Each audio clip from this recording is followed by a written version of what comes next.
selamat datang di Plastik Pay Podcast episode ketiga bersama gue, Plastik Hero, dan juga ditemani oleh narasumber kece, Kak Arif Rashid. Apa kabar Kak Arif? Halo, Assalamualaikum, Mas Imam. Waalaikumsalam Kak Sehat, Arif. Alhamdulillah. Sehat Gimana ya, Kak Mas Imam Arif? ya? Kesibukannya Kak? Ya, habis istirahat sebentar, disuruh isoman. Udah hampir 2 minggu berarti ya, Kak Arif ya istirahat ya, Wah, isoman ya? udah 10 hari ya, Wah, 10 hari. Jadi mhm. hari Minggu ya udah selesai lah. Iya, Jadi iya. Alhamdulillah ini sekarang udah apa?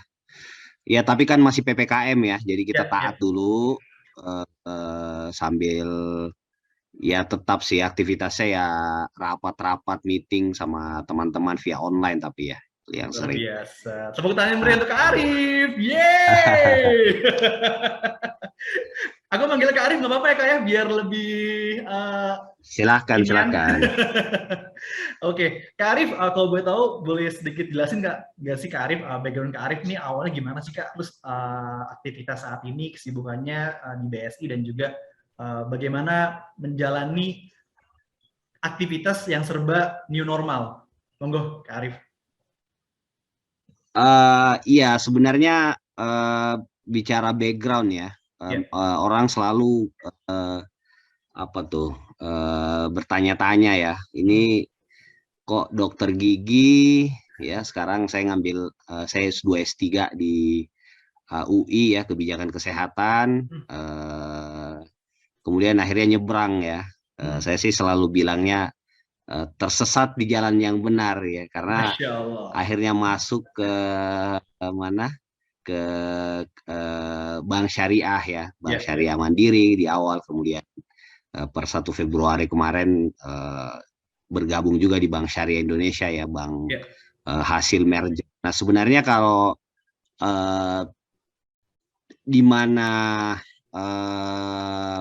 hubungannya Hmm, sebenarnya malah di luar aktivitas akademik saya gitu, hmm. karena sejak kecil mungkin karena sering ya jadi remaja masjid dulu ya di Masya kampung, Allah, kemudian luar biasa. begitu pindah ke Jakarta saya Hmm, jadi sempat jadi pengurus HMI, sempat jadi ketua umum 2013 2015, dan ketika masuk ke Dewan Masjid, saya banyak ya mendirikan lah beberapa inisiatif-inisiatif, gerakan, kegiatan ya yang bersinggungan langsung dengan ekonomi keumatan. Nah, nyambung dengan itu ya mungkin karena latar belakang aktivitas itulah yang sehingga belakangan saya dikasih amanah gitu ya selama kurang lebih setahun lah berarti ya, karena bulan bulan 4 kalau nggak salah tahun lalu diminta jadi komisaris di Bank Syariah Mandiri, kemudian 1 Februari di Bank Syariah Indonesia. Jadi karena ke aktivitasnya sih sebenarnya ya, karena aktivitas yang bergaul dengan kelompok-kelompok pemuda Islam ya, ya, kelompok-kelompok ya. pemuda lain, sampai akhirnya terlibat langsung dalam menggerakkan ya berbagai inisiatif Ya. untuk mendorong anak-anak muda ini lebih produktif, lebih partisipatif dalam konteks ekonomi gitu. Luar Nah, biasa. akhirnya di situ saya banyak banyak belajar ya tentang bagaimana ekonomi dan keuangan syariah dan seterusnya gitu. Gitu Wah, Mas Imam, kalau latar belakang sampai akhirnya nyasar gitu ya. Jadi tepuk tangan yang meriah eh sekali lagi untuk Arif. iya Luar biasa. tapi Komprehensif banget jelasannya, Kak. tapi iya tapi saya akhirnya sangat bersyukur Ya. karena dengan saya ada di salah satu bank syariah terbesar ini, saya akhirnya Ya. memahami gitu ya bahwa Hmm. ya ekonomi dan keuangan syariah itu selain sifatnya universal, dia Ya. juga adalah sistem ekonomi dan keuangan masa depan ya. Masya Nah, inilah Allah. kenapa mungkin kita ketemu nih pada pada kesempatan ini gitu ya. Siap, siap. Dan Nah, congratulations juga Mas Arif atas kerjasamanya dengan Plastik Pay. Kita baru launching juga oh iya iya iya. khusus vending Ya, mesin. Congratulations, top we did top it. top. Sekalian adlib sedikit ya. Ya, jadi alhamdulillah ya, bank Ya, ya. pertama ya jangan-jangan ya. Alhamdulillah, Islam ya. bank pertama satu-satunya Nah, di Indonesia bahkan di dunia. iya. Insya Allah. Amin, amin. Amin. Nah, Mas Arief, bicara tentang sustainability activity ya, atau keberlanjutan atau gaya hidup ramah lingkungan. Kalau menurut Mas Arief tuh, gaya hidup ramah lingkungan versi Mas Arief atau Kak Arief di tengah pandemi kayak gini tuh harus gimana sih Kak, kita Kak? Ya, jadi memang kalau kita lihat ya, data-data yang ada dampak dari pandemi itu menarik gitu ya, karena di saat situasi ekonomi sedang terkoreksi gitu ya, pertumbuhannya kemarin tahun lalu itu masih negatif gitu, kemudian sektor pariwisata juga turun ya. Ya ekonomi lah, ekonomi dunia pada umumnya mengalami kontraksi gitu ya. Ya. Kemudian sosial impact juga cenderung terjadi penurunan juga ya, kesejahteraan sosial gitu ya. Belum pendidikan, apalagi kesehatan gitu. Tapi yang patut, dan saya selalu meyakini bahwa dunia ini selalu ada keseimbangan gitu ya. Kalau ada yang turun, ada yang naik ternyata. Nah, kalau kita lihat terhadap perbaikan lingkungan itu semua alhamdulillah membaik gitu kan. Udara, air ya, keragaman hayati kita, satwa liar, sampah ya, walaupun belakangan juga ada masalah yang lain misalnya soal APD dan lain-lain. Tapi itu kan ya masih bisa di-solve gitu ya. Tapi intinya itu bahwa pandemi ini meninggalkan duka, yes, tapi di tempat yang lain dia menyisakan juga banyak hikmah, khususnya soal lingkungan. Nah, itulah yang menurut saya ini harus menjadi momentum nih, Mas Imam. Saya percaya betul kalau Pak Jokowi kan prinsip memaknai momentum itu take it or leave it ya. Jadi once kita take it gitu, jadi harus kita akselerasi gitu. Nah, menurutku di tengah situasi pandemi ini, kesadaran terhadap lingkungan itu semakin meninggi. Plastic Play dan teman-teman yang lain ini harus malah melihat momentum ini sebagai sebuah kesempatan emas gitu ya. Harus digeber nih, karena begitu momentum ini lewat, kita never gitu, kita nggak bakalan bisa balik lagi gitu. Jadi disitulah menurutku pentingnya kita terus campaign nih soal bagaimana pola hidup terhadap lingkungan kita misalnya. Kalau sekarang sih di DKI ya, atau mungkin teman-teman kalau sempat ke Bali gitu, itu pola pemerintahnya itu udah sangat konsekuen sebenarnya terhadap lingkungan, dan sebenarnya saya sangat terbantu sih ketika tinggal di Jakarta, dan Jakarta sudah mendorong misalnya untuk tidak menggunakan plastik gitu ya. Kalau kita belanja kemana-mana itu udah nggak dikasih plastik, kita malah disuruh beli tas gitu kan. Tas belanja. Nah, kemudian tas belanja ya, tas belanja yang bahannya pro terhadap sama lingkungan. Atau misalnya kita datang nih ke tempat-tempat ngopi gitu kan, itu udah jarang tuh yang nyediain kita sedotan plastik, kemudian kemudian gelas plastik gitu ya, pasti pakai gelas yang ramah lingkungan gitu. Jadi itu sebenarnya yang mendorong ya pelan-pelan juga sih, karena udah diundang seperti ini ya, mungkin nanti kita beli tumbler juga ntar ya. Wajib Kak.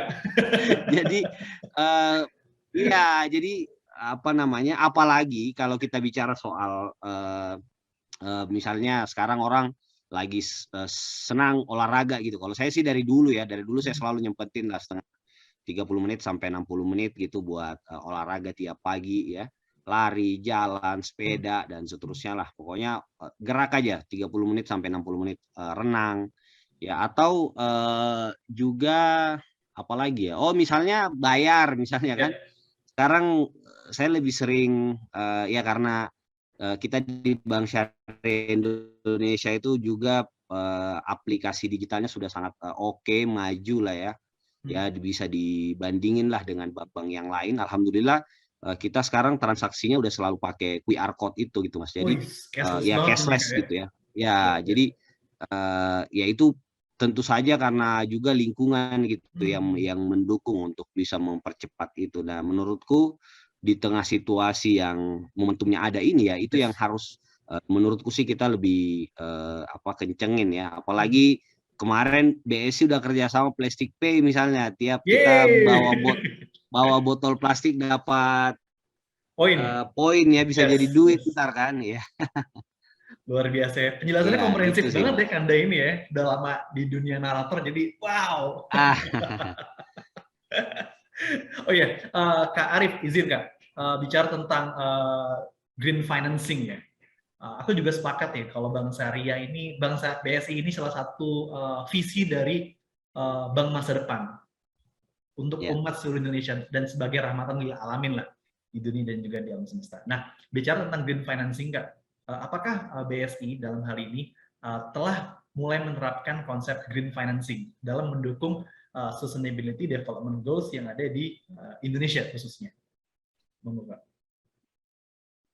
Iya, ini makanya tadi aku coba cek ya, apa namanya, hasil laporan sinergi berkelanjutan ya Yes. sebagai keunggulan perusahaan, atau laporan sustainability ya, Yes. finance. Nah, kalau kita lihat memang ekonomi dan keuangan syariah itu kan sebenarnya sangat inline gitu ya dengan Yes. 3P-nya SDGs ya. Yes. Kalau kita di SDGs kan dan semua saya kira negara di dunia punya komitmen yang sama ya terhadap keberlanjutan ya. Ya. People, planet, Profit. profit itu Dan ternyata paradise. sejalan. Dan Ya, paradise kan. paradise terakhir. Paradise. Kemarin habis ikut acara kakak, jadi aku ingat Iya, paradise. paradise. Yes. Nah, sejalan atau senafas dengan tujuan bersyariah gitu ya. Ya. Faith, soul, mind, ya, kemudian life dan wealth gitu. Jadi sebenarnya kalau bicara ekonomi dan keuangan syariah ini, kenapa ekonomi dan keuangan syariah ini malah berkembang di negara-negara maju, Ya. misalnya UK, ya, Belanda, dan lain-lain gitu. Karena tadi ya sejalan atau senafas dengan komitmen dunia ini, Ya. komitmen untuk three Ps ya, people, planet, profit. Jadi agenda pembangunan itu nggak boleh bertentangan dengan uh, manusia tentu, dengan lingkungan hidup atau planet, sama juga tentu keuntungan gitu ya. Jadi seperti itulah yang selama ini menjadi komitmen dari ekonomi dan keuangan syariah. Ya. Nah, kalau kita lebih spesifik lagi bicara perbankan syariah, maka kontribusi perbankan syariah terhadap ekonomi dan keuangan syariah itu sekitar 89% gitu. Jadi Wow. sebenarnya tulang punggung dari ekonomi dan keuangan syariah itu adalah perbankan syariah. Ya. Nah, lebih spesifik lagi seperti apa sih komitmen dari Bank Syariah Indonesia terhadap agenda keberlanjutan itu Ya. kita misalnya sangat kita nggak boleh misalnya membiayai proyek-proyek gitu ya, atau usaha-usaha yang bertentangan dengan nilai-nilai dari SDGs tadi gitu. Misalnya yang merusak manusia ya, bisnis minuman keras dan seterusnya gitu. Itu kita nggak mungkin itu bisa kita biayai, karena bagi kami itu akan bertentangan dengan syariah misalnya. Yang merusak lingkungan ya, tambang dan lain-lain, itu juga sepertinya kita menghindari yang masuk ke bisnis-bisnis yang tadi itu, karena sekali lagi itu bertentangan dengan SDGs itu. Bahwa kita butuh untung, iya, Ya. tapi kalau kita merusak untung dan kemudian merusak yang lain, nah itu yang kita nggak boleh gitu.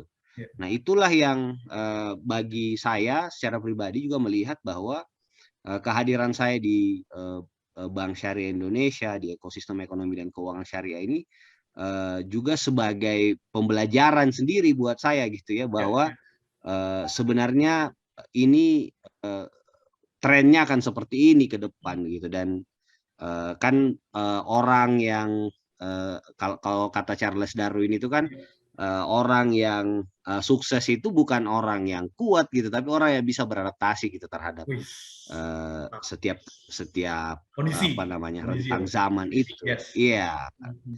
gitu. Luar biasa. Itu Tepuk Mas. tangan meriah untuk Dan kalau Arif kita lihat Rashid. data, ya. Dan kalau kita lihat ya, Ya. kinerja sosial, kinerja lingkungan hidup dan kemasyarakatan itu ya luar biasa lah. Teman-teman bisa cek gitu ya, sustainability finance Hmm. Bank Syariah Indonesia itu akan keluar angka-angka yang menurutku juga ya punya wow efek ya, bahwa teman-teman ini sudah sangat berkomitmen Dampak. gitu terhadap ya terhadap sustainability itu. Wow, luar Itu biasa ya. Mas Imam. Luar biasa. Tepuk tangan meriah sekali buat Kak Arif Rashid. Keren banget penjelasan komprehensif. Bicara tentang Bank Syariah, Kak, aku juga nasabah juga loh, Kak, di BSI, Kak. Woi, mantap. Sama Sekalian priority adlibs sedikit ya, jangan-jangan Kak ya. ya. Anyway, bunga-bunga di BSI sangat kompetitif banget ya, Kak ya, dengan bank-bank konvensional. Kayak itu membuat saya juga tertarik akhirnya ngambil kur juga, Kak. Kredit Oh, usaha kita rakyat. nggak ada bunga sih ya. Bagi hasil Kita, skemanya, Kak. iya, Ya, maksudnya itu bagi hasil. skemanya itu. Bukan bunga, Iya, iya. skema bagi hasil. Ya. Bahaya kalau Ya. bunga ntar riba ya. Terima kasih, Kanda udah dikoreksi. Ya, siap. Oke, terakhir nih Kak, bicara tentang tips dan juga langkah konkret apa sih menurut Kak Arif Rosyid yang bisa dilakukan oleh milenial di tengah pandemi COVID-19 dan juga di tengah serba ketidakpastian saat ini. Karena kalau kita bicara bisnis, semua yang terjadi adalah up and down. Saya juga running bisnis peternakan ayam juga up and down. Nah, kira-kira menurut Kak Arif Rosyid ini di tengah pandemi kayak gini, langkah konkret apa, tips apa untuk milenial-milenial untuk bisa mulai gaya hidup ramah lingkungan, tapi juga dengan tidak menghilangkan sisi-sisi kita tuh harus mulai bertanggung jawab terhadap sampah yang kita hasilkan di tingkat rumah tangga. Uh, Iya, yang pertama tentu harus kita bangun dulu kesadaran bahwa Ya, anak-anak muda ini adalah masa depan gitu ya. ya, Apa yang hari ini kita lakukan itu akan sangat bermakna buat masa depan kan. ya. Dan kalau kita tarik mundur ya peristiwa sejarah bangsa ini itu nggak ada sejarah perubahan yang signifikan yang tidak didorong oleh semangat anak-anak muda kan. Ya. Bahkan kalau saya setengah bercanda gitu ya, 17 Agustus itu nggak ada tuh kemerdekaan Indonesia kalau anak-anak muda nggak berani ya, punya Yes, keberanian gitu untuk yes. meyakinkan Bung Karno dan Bung Hatta. Mungkin geser kita kemerdekaan kita jadi 18, 19, mungkin 20 September 2020 mungkin. Ya kita nggak tahu kan, Ya, karena ya, sekali lagi ini soal momentum gitu. ya. Dan begitu momentumnya ada 16 Agustus dan 17 Agustus Bung Karno dan Bung Hatta itu menyampaikan proklamasi ya Ya, kemerdekaan kita gitu. Jadi ya. itu saking krusialnya atau signifikannya peran dari anak-anak muda. Nah, sehingga menurut saya apa yang anak muda hari ini lakukan itu harus jauh dipandang sebagai gerak sejarah buat masa depan gitu ya. Jadi apapun yang hari ini kita lakukan itu akan sangat bermakna buat masa depan kita. Ya. Nah, salah satu yang paling menonjol sekali lagi yang tadi saya sampaikan bahwa ini adalah momentum emas gitu ya, buat menjaga lingkungan kita ya sebaik-baik dan sehormat-hormatnya. Ya caranya apa? Caranya ya kita nggak bisa berharap banyak juga dengan orang lain ya. Kan perubahan itu katanya mulai dari diri sendiri dan sekarang gitu kan, dan mulai dari yang kecil-kecil. Jadi misalnya tadi ya pada saat kita dituntut untuk ramah gitu ya terhadap lingkungan, ya mengurangi sampah plastik misalnya, itu hal-hal yang mungkin kita bisa dorong, misalnya pola hidup sehat, berolahraga gitu ya, itu juga harus terus kita ini, karena ya kalau kita yang muda sakit-sakitan ya gimana masa depan kita kan, itu udah pasti Iya, iya, sakit-sakitan iya. juga gitu kan.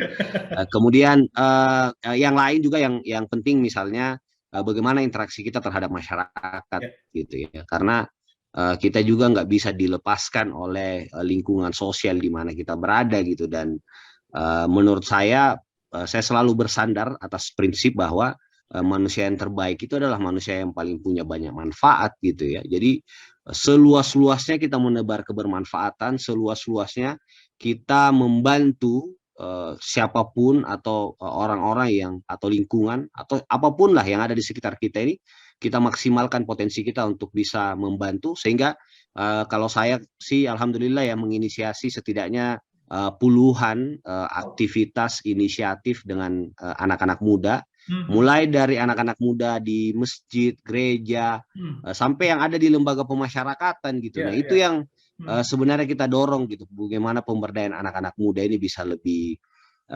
baik lagi karena ya masa depan itu ya masa depan kita semua, bukan cuma masa depan saya, bukan cuma masa depan Mas Imam dan anak-anak muda yang beruntung lain, tapi masa depan anak-anak muda yang mungkin hari ini juga kurang beruntung gitu. Jadi apa namanya, berbagai inisiatif itu ya tujuannya satu gitu, bagaimana agar anak-anak muda ini lebih berdaya dan kita sama-sama nih menyongsong masa depan kita yang jauh lebih baik gitu. Jadi itu ya, dan ya saya kira yang kecil-kecil banyak hal tadi ya, misalnya apa namanya pada saat kita minum gitu ya, mengurangi yang plastik, atau pun kalau misalnya yang nggak ada pilihan pakai plastik, ya jangan lupa buang di plastik teh kan begitu.